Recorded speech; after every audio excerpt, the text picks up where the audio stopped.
Prajem všetkým pekný deň. V mojom prvom videu by som vám chcel názorne ukázať, ako sa registrovať v projekte Libertagia a čo v skratke vám všetko táto registrácia na začiatok prinesie.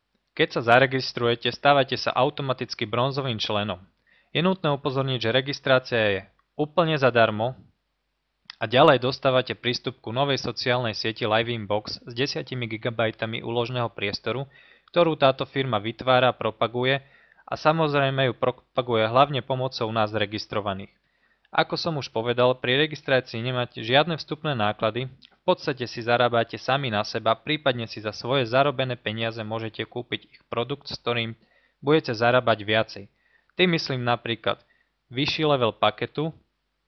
Keď sa zaregistrujete, ako som spomínal, máte bronze box a môžete dosiahnuť booster, silver, gold, platinum alebo visionary. Ďalší spôsob, ako si môžete zarobiť peniaze, je registráciou nových členov, z ktorých budete mať províziu za ich prácu, a to až do 6. línie. Ale ak chcete byť pasívni a nemáte chuť oslovovať nových ľudí, môžete zarábať sami na seba plnením základných úloh, ku ktorým sa dostaneme neskorej. Možnosti, ako si zarobiť peniaze, budú postupne pribúdať. Bude ich približne do 10. Teraz ku samotnej registrácii potrebujete registračný link, ktorý dostanete od sponzora, ktorý vás do firmy zve. Tento link býva v takejto podobe. Po kliknutí na link sa vám zobrazí stránka, kde si overíte, kto je váš sponzor, a ďalej klikáte na Confirm. Takže do okienka Name zadávame krstné meno, do okienka Surname priezvisko. Odporúčam zadávať bez dĺžňov a mäkčeňov. Okienko pod tým Number of Identification Document, čiže číslo identifikačných dokumentov, ako je pas, vodičský, občiansky. Ďalej nickname, čiže vaša prezývka.